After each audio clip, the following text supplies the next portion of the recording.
Hi YouTube. Today we're going to be talking about a subject that is a hotspot for me.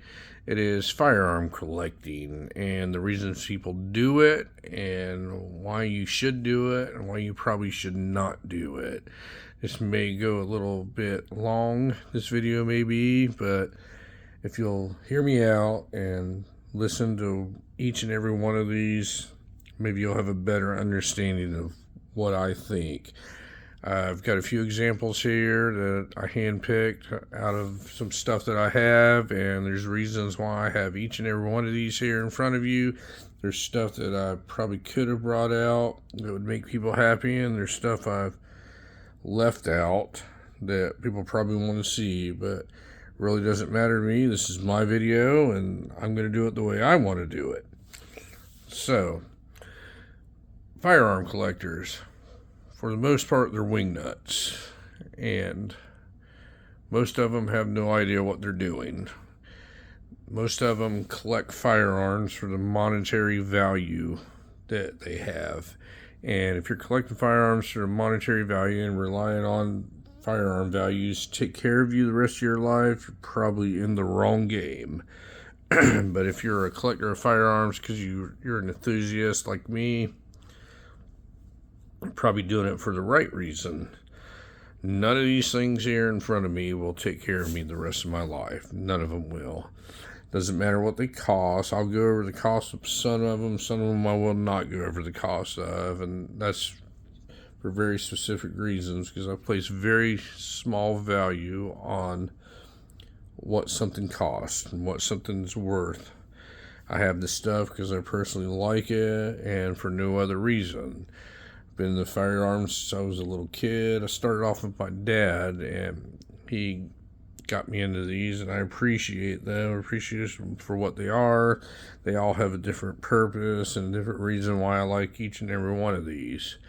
And I have them on every end of the spectrum when it comes to cost. And I have a few different ones on different ends of the spectrum right here in front of you. So what we'll do is we'll go through a few of these things and tell you what they are. Alright, so we're going to start off with one of them that is quote unquote rare. This is a Smith & Wesson. This is a 629-3, and I'll show you that it is not loaded while I'm holding it. Now, what makes this one to the wingnut collector rare is this is a classic hunter. There is very few of these around. I've only seen 3 of them in my entire life, and what makes it different from the conventional 629 is this only has a 6-inch barrel, and the majority of the 629s you'll see have a 6.5-inch barrel that has a full underlug underneath it. The majority of the 629s only have it going about halfway, and this has an unfluted cylinder. This is one of the ones that the Smith & Wesson collectors love, because it is a pre-lock, we call it, meaning it does not have the horrid lock on the side of it that all the Smith & Wesson people hate. But this is a really cool gun. It's going to be really hard for anybody to see one of these out in the wild, and I go to gun shows all the time. I'm always looking at firearms, and I've seen 3 of these my entire life. This thing has the firing pin mounted on the hammer. The Smith & Wesson collectors love this, and I do not know why. Now, is this a better gun than the brand new Smith & Wessons that you can buy today? I think so. I think it's a better built gun because they paid a lot more attention to detail. It has all forged parts in it, hammer forged parts in it. It's just a really smooth working action. And I think Smith & Wesson did go downhill in their later years. But do I think the new ones are a deal breaker? I would not buy one. Of course I would buy one. I own new Smith & Wessons. I just prefer these older ones because they are built a little bit better. Now, how much is this thing worth? Who knows? I don't care what it's worth. I didn't buy it for what it's worth. I bought it because, to be honest with you, because of the smooth cylinder and a full underlug on it. That's the reason I bought this thing. The opportunity came up, and I was like, that's a really cool gun, and I bought it. Did I get a good deal on it? More than likely I did, or I wouldn't own it. I get a good deal on everything, or I won't own it. But could I sell this for a lot of money? I could probably sell it for more than what I've got into it, but am I going to? I do not sell firearms. I buy these firearms because I actually like them and I use them. Now, if you look at this thing, it looks virtually brand new. Now, this lighting in here may show fine scratches or something like that, but it's basically the lighting. This thing basically looks like what these weird wingnut collectors would say is unfired condition. Trust me, it's not unfired condition. It is very fired, and it has been fired a lot. The action's really awesome on this thing. I did the big no-no, and I had a gunsmith go through and do an action job on this thing and make this Smith & Wesson work. Now, the Smith & Wesson people want these things to sit in these stupid cardboard boxes and never touch them and everything. Well, I've been around firearms a long time. I understand that Smith & Wesson has some shortcomings when it comes to their actions, and I fixed that. Did I ruin the collector value? Probably so. If it was some white glover collector at a gun show, I could say this thing's been altered, but none of their unaltered ones are going to work like this. None of them are going to have that good of action, and I fixed it. I made it the way I wanted to make it. It's not for sale, so it really doesn't matter. I did it what I wanted to do to it. Really cool gun, though. 44 Magnum, Smith & Wesson 629, one that you don't see every single day, and really cool gun. The next one we'll go into, this is an old Colt.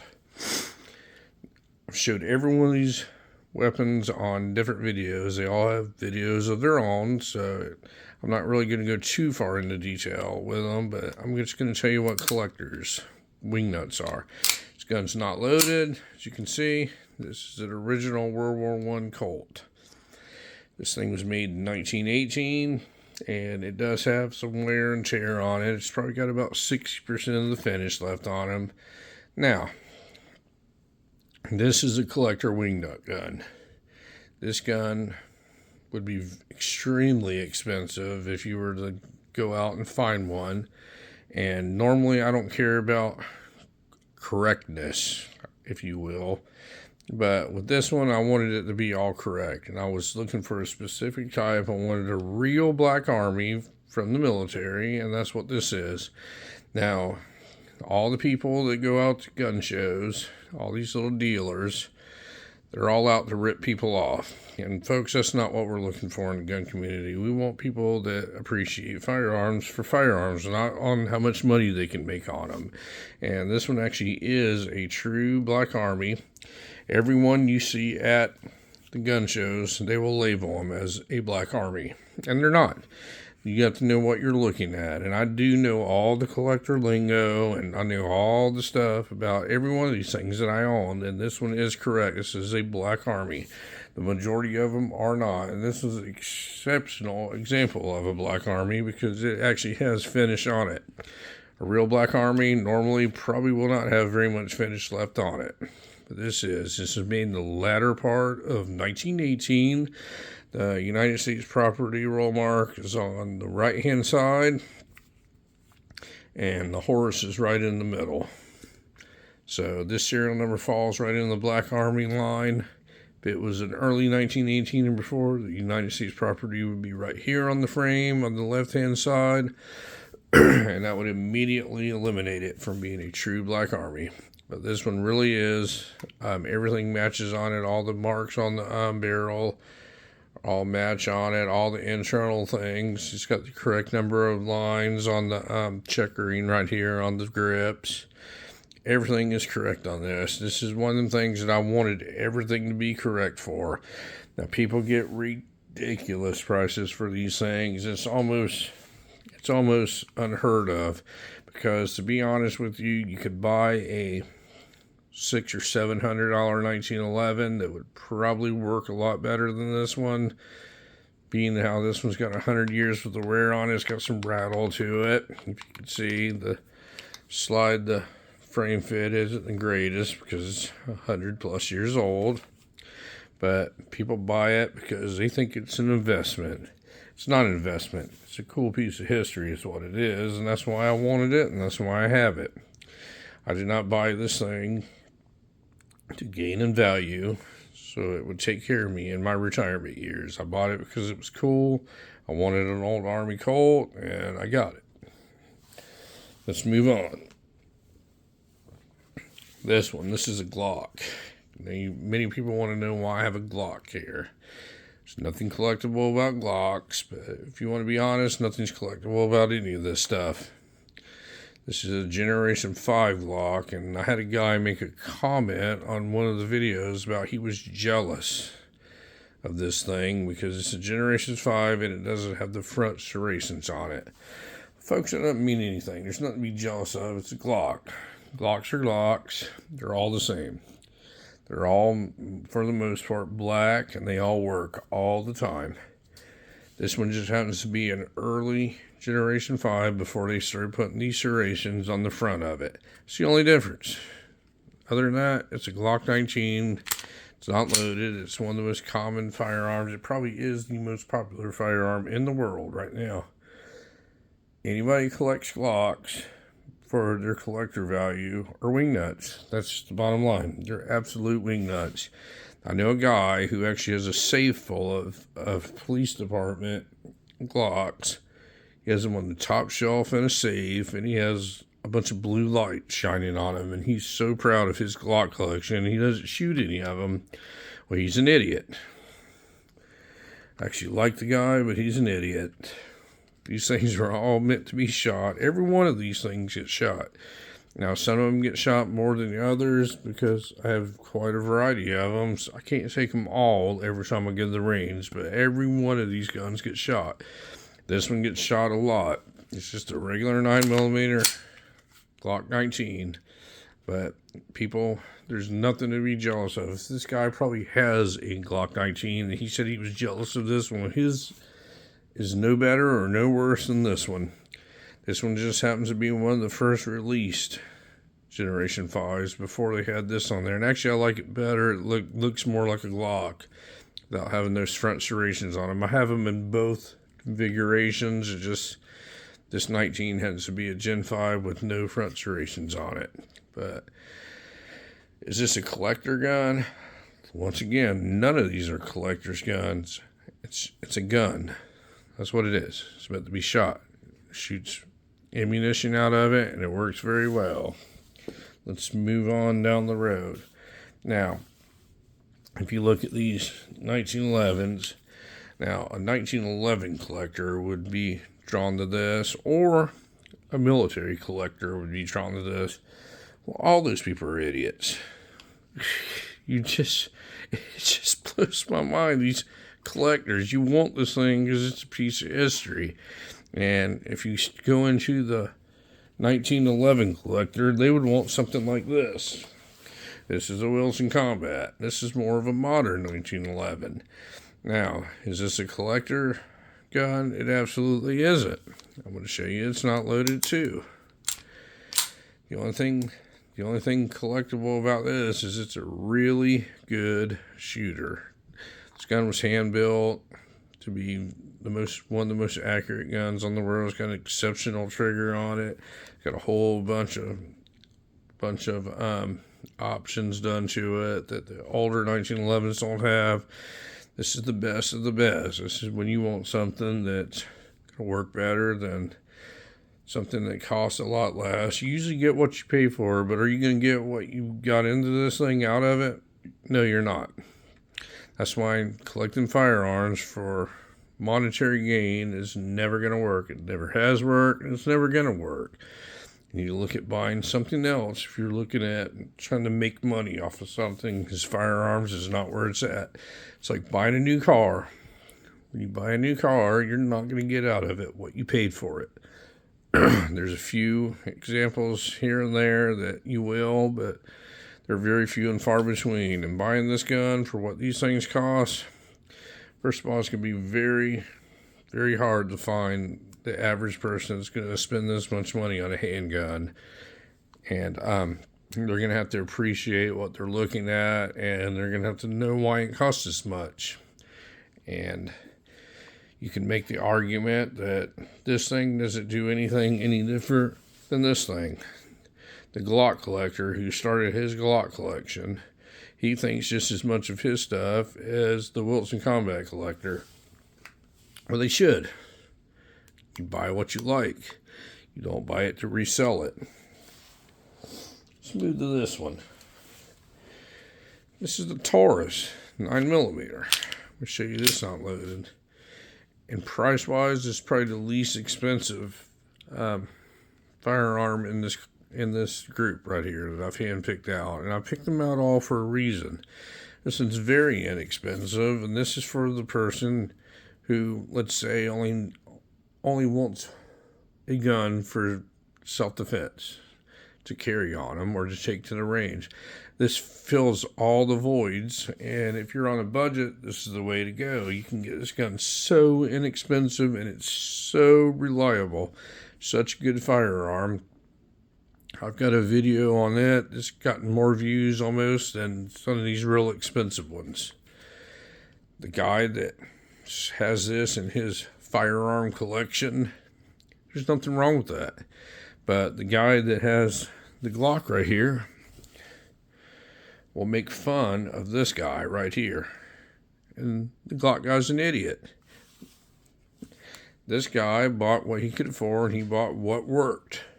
And this works for him.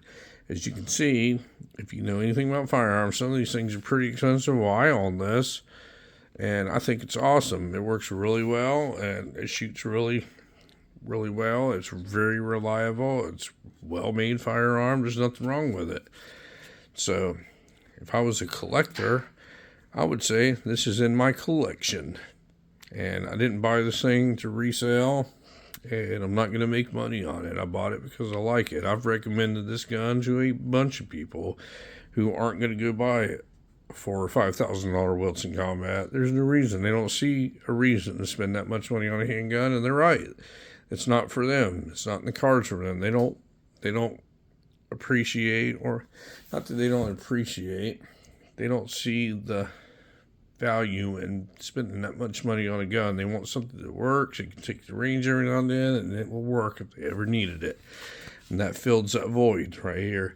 So, is this a collectible gun? Well, I don't think any of them are. This one. Oh boy. We're going to go into the Colt thing.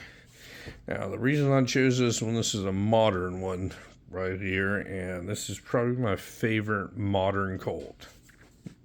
Now, this falls into the real wingnut category right here, because people were buying these things when they came out, these old Colt revolvers, and leaving them in a box and never shooting them. And this is what ruined those people's games, because Colt stopped making revolvers in the late 90s, 1999 to be exact, and there's a couple of them. They still made in the custom shop, but they stopped making revolvers altogether, and people were hoarding them up and trying to make $1 off of somebody. It's all in how much money you can make. Well, this kind of ruined their games here, because this is when Colt started re-releasing revolvers. This is Colt Anaconda 44 Magnum, and this one is actually better than the almighty collectible one from the 90s. And I have a video comparing both of them, and I can show you, if you watch that video, comparing the old Anaconda versus the new one. There's no question which one's the better gun. Now, I usually don't sell firearms, but I used to have an old Anaconda, and the minute I got it, it was the biggest disappointment I've ever seen in a firearm, and I got rid of it. And I could not wait for this thing to come out, because this has got such better action. It's such a far better built gun. But people were buying these things when these new Colt revolvers came out, the new Anaconda and the new Python and all that. And I know people who were buying two of them, one to shoot and one to not shoot, because they were buying it as an investment. They were going to take care of their kids with it. Well, they're idiots. Both of the guns that they have there are worth the same. You're not getting over retail for either one of them, especially now. There was also the people who, when these came out, they weren't readily available because people were out snagging them up, trying to flip them on Gunbroker. Well, I wasn't that guy. I sat there and waited until you could just go into the store and buy one, and I don't care. I waited this long. I can wait another year, another 2 years, another 5 years, but I'm not overpaying for anything, and I didn't. This thing was actually bought right out of a friend of mine's gun store. He got it in. It was sitting on the shelf. I was like, I'll take it. That's how easy it was. But this is a Colt Anaconda, one of the mighty snake guns. And I purposely did not bring out the Python because everybody thinks that's the most collectible gun in the world. And I just wanted to show you a few things here that you could say was collectible, but none of them really are, folks. They're just firearms. And if you're an enthusiast like me, you appreciate them, and you have a variety of different kinds. Everybody has hobbies. Mine just happens to be firearms, and I like cool ones. And this is an extremely cool one. I put these grips on it. It really sets it all apart from all the rest of them, and just a really cool firearm. Now, we're going to get into a couple long guns here. Let me move these around a little bit. This is a Mini 14. Now this is gonna break some people's hearts here. So this one was made like around 1985, and it's a stainless Ruger Mini 14 folder. This is the exact gun that was used in the A-Team. A lot of people used to watch the A-Team. I know I did when I was a kid, and this is what they used. They carried a stainless Ruger Mini 14. Now, what makes this one really unique is it's a folder. It's got a folding stock on it. And I've got probably one of the most hardest things to find in the world. I have a stainless 40-round magazine. And you cannot find those anywhere. I have a couple of them. I really have to look for them.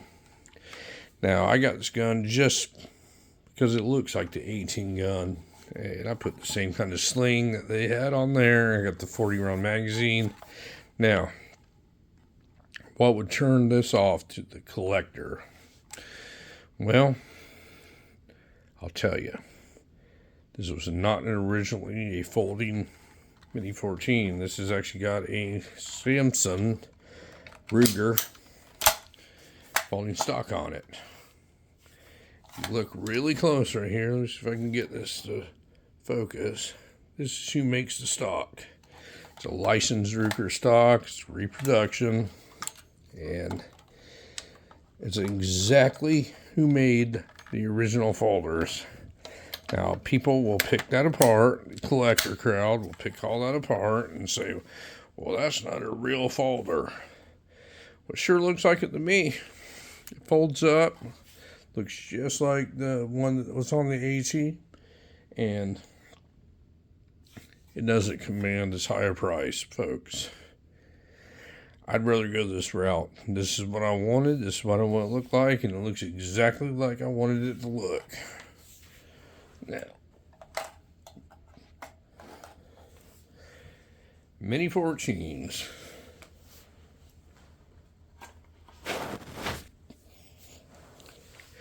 This, you could say, is a collector Mini 14.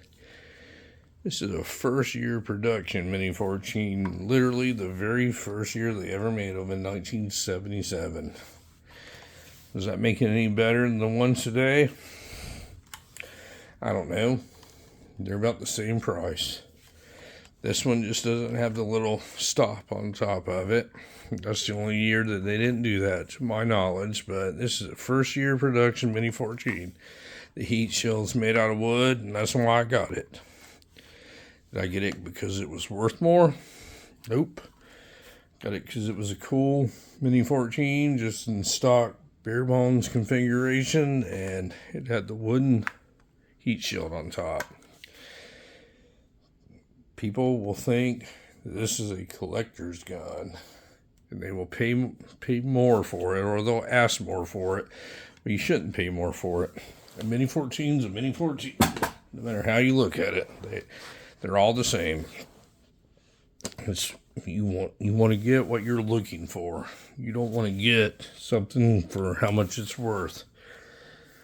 Basically, folks, people that collect firearms and try and profit off of other people are not good people. Firearms will not take care of you monetarily. Firearms should be a hobby, and you should get them because you appreciate them.